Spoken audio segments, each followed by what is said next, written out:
प्यारे दोस्तों, नमस्ते। आज मैं आपको एक बड़ी ही रोचक कहानी सुनाने जा रही हूँ। एक गांव में किशोरी लाल नाम का एक आलसी ब्राह्मण अपनी पत्नी कलावती के साथ रहता था। किशोरी लाल आलसी तो था ही, पर वो भगवान शंकर का परम भक्त भी था। वे सुबह शाम शंकर जी की पूजा करता और भगवान शंकर का नाम जपता रहता था। किशोरी लाल रोज यही दो काम करता था। बाकी समय अपनी आलसीपन की वजह से वो घर में ही सोया रहता था। इसी वजह से किशोरी लाल और उसकी पत्नी के बीच आए दिन अनबन होती रहती थी। सुनते हो जी, आज जल्दी से खाना खाकर खेत चले जाओ, आज फसल काटनी है। और हाँ, खेत से आते हुए सरसों का साग भी लेते हुए आना। घर में सब्जी बनाने को कुछ भी नहीं है, आते हुए भूल मत जाना, नहीं तो आज खाना नहीं बनेगा, मैं पहले से ही बोल रही हूँ। पत्नी ऐसा बोल ही रही थी कि किशोरी लाल अपनी पत्नी की बातों को नजरअंदाज करके बिस्तर पर सोने चला जाता है। कैलाश में बैठी माता पार्वती भगवान शंकर से कहती है, भगवान, ये आपका कैसा भक्त है? ऐसा क्या कारण है कि आपकी भक्ति तो करता है पर कोई कर्म नहीं करता? आपको तो इसका मार्गदर्शन करना चाहिए। मैं सब देख रहा हूँ पार्वती। पिछले जन्म में ये एक आलसी गधा था जो एक शिव मंदिर के सामने आकर सोता रहता था। सोते सोते भी उसे मंदिर में भक्तों के द्वारा किए हुए मंत्रों का उच्चारण सुनाई दे जाता था और श्रावण मास में उसकी मृत्यु हो गई। इसी कारण इस जन्म में ये मनुष्य रूप में जन्मा तो है, पर इसका आलसी स्वभाव नहीं गया। सही समय आने पर मैं इसे उचित शिक्षा दूंगा। अरे ये क्या, तुम वापस सो गए? उठो जल्दी और खेत में जाओ, आज फसल काटने जाना है। खेत में फसल बहुत बड़ी हो चुकी है, अगर आज फसल को नहीं काटा तो उसे जानवर चढ़ जाएंगे, नहीं तो कोई चुरा लेगा। मेरी बात सुन भी रहे हो? हे भोलेनाथ, न जाने इनका आलस कब खत्म होगा, मैं तो इनसे तंग आ चुकी हूँ। कलावती बोलती जा रही थी, पर किशोरी लाल को तो कोई फर्क ही नहीं पड़ रहा था। वो चुपचाप बिस्तर पर लेटा हुआ था। किशोरी लाल को कुछ बोलता हुआ न देख कलावती रसोई घर में जाती है और वहाँ से एक बाल्टी पानी लाकर किशोरी लाल के ऊपर डाल देती है और वो पूरा भीग जाता है। ये देख किशोरी लाल बहुत गुस्सा हो जाता है और फिर दोनों के बीच बहुत कहासुनी होती है। फिर वो गुस्से में घर से निकलकर भोलेनाथ के मंदिर की ओर चला जाता है। मंदिर जाकर वो गुस्से में शंकर जी से कहने लगता है, हे भोलेनाथ, अपनी पत्नी की रोज रोज की चिक चिक से मैं परेशान हो चुका हूँ। अगर मैंने आपकी भक्ति श्रद्धा पूर्वक की है तो मुझे वरदान दीजिए। ऐसा बोलकर किशोरी लाल जोर जोर से रोने लगता है। उसके भक्ति भाव को देखकर भोलेनाथ स्वयं किशोरी लाल को दर्शन देते हैं और कहते हैं, किशोरी लाल, तुम मेरे परम भक्त हो, तुम्हारी भक्ति से मैं बहुत प्रसन्न हूँ। बोलो, तुम्हें क्या वरदान चाहिए? किशोरी लाल भगवान शंकर को देखकर पहले तो हैरान रह जाता है, फिर शंकर जी को प्रणाम करके उनके सामने अपनी इच्छा प्रकट करता है। हे भगवान, मुझे एक ऐसी चीज दीजिए जो मेरी बात सुने और मेरा सारा काम कर दे।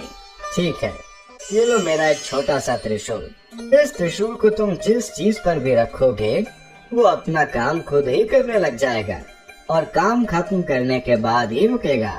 पर हाँ, अगर तुमने काम करते हुए किसी को मना किया तो त्रिशूल हमेशा हमेशा के लिए गायब होकर मेरे पास आ जाएगा। भगवान शंकर अपना त्रिशूल किशोरी लाल को देकर वहाँ से अंतर ध्यान हो जाते हैं। उस त्रिशूल को पाकर किशोरी लाल बहुत खुश हो जाता है और मन ही मन सोचता है कि अब से उसे कोई भी काम नहीं करना पड़ेगा। फिर वो त्रिशूल लेकर घर जाता है और अपनी पत्नी को शंकर भगवान के दिए हुए वरदान के बारे में बताता है। ऐसे ही कुछ दिन गुजर जाते हैं। किशोरी लाल उस त्रिशूल को पाकर बहुत खुश था। उसे उस दिन से कुछ भी काम नहीं करना पड़ता था। वह जिस भी चीज पर उस त्रिशूल को रख देता, वो चीज अपने आप ही अपना काम करने लग जाता था। ऐसे ही एक दिन किशोरी लाल को चाय पीना था। उसने चाय के बर्तन में त्रिशूल रखा और बोला, मुझे एक कप चाय बना दो। ये बोलते ही चाय के पतीले में अपने आप ही दूध, चीनी और चाय की पत्ती डल जाती है और फिर उसको एक साथ उबालकर एक कप चाय बनकर उसके सामने आ जाती है। इसी तरह वो हर काम में शंकर भगवान की दी हुई उस त्रिशूल को इस्तेमाल करता। घास में पानी देना होता तो वो त्रिशूल से अपने पानी देने वाली पाइप को छूकर पाइप को कहता, पाइप, ये एक बाल्टी पानी अपने आप से इन फूलों पर डाल दो। पाइप को ये काम बोलकर किशोरी लाल घर के अंदर सोने चला जाता है।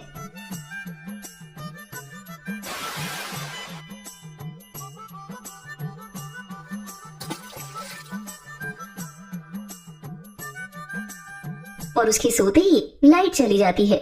लाइट चले जाने के कारण पंखा बंद हो जाता है, पर किशोरी लाल बिना चिंता करते हुए वो अपने हाथ पंखे को कहता है, पंखा, मुझे गर्मी लग रही है, जब तक लाइट ना आए तुम मुझे इस पंखे से हवा करो।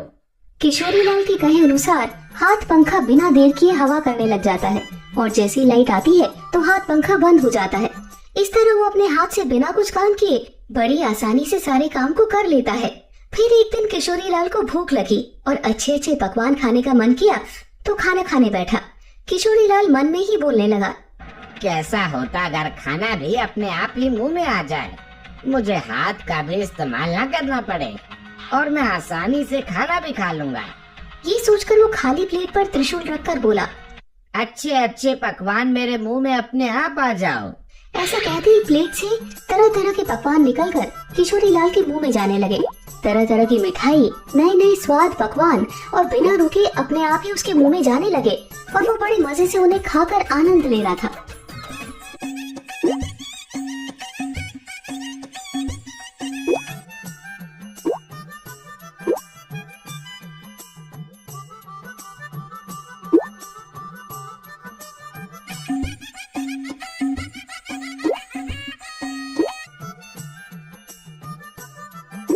पर ये मजाक कुछ देर तक का ही था।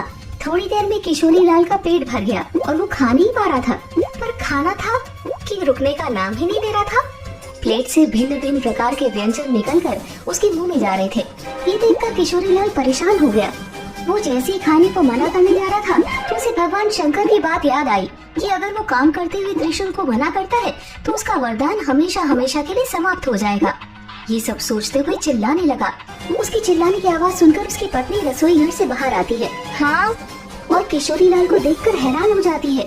फिर किशोरी लाल से उसकी पत्नी खाने को रोकने के लिए बोलती है, पर वो शंकर भगवान की दिए हुए वरदान को नष्ट करना नहीं चाहता था। पर आखिरकार उसे बोलना पड़ा, रुक जाओ। खाना आना तो रुक गया, पर उसके साथ शंकर भगवान की दी हुई वो त्रिशूल भी गायब हो गई।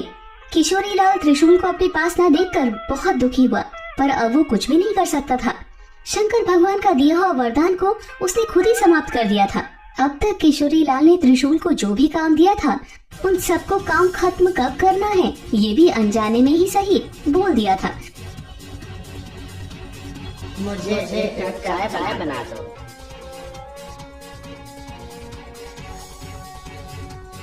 भाई, ये बाल्टी में अपने आप से डाल दो। पर खाना खाते समय कब रोकना है ये नहीं बोला था, जिस कारण खाना बिना रुके उसके मुंह तक आता ही जा रहा था। हे महादेव, मैं समझ गया कि आपने मुझे ऐसा वरदान मुझे सबक सिखाने के लिए दिया था। मैं कितना बेवकूफ था जो आलस के कारण हर छोटे से छोटे काम को टाल दिया करता था। आपने मुझे सिखा दिया है कि छोटे छोटे काम के लिए किसी दूसरे पर निर्भर रहने से कितनी बड़ी मुसीबत आ सकती है। उस दिन के बाद से उसने आलस करना छोड़ दिया और वो रोज खेत जाने लगता है और अपना काम खुद करने लगता है। इस तरह उसका जीवन खुशहाल हो गया। दोस्तों, आपको ये कहानी कैसी लगी कमेंट करके जरूर बताएं। ऐसी और कहानी सुनने के लिए इसे लाइक और शेयर जरूर करें। धन्यवाद।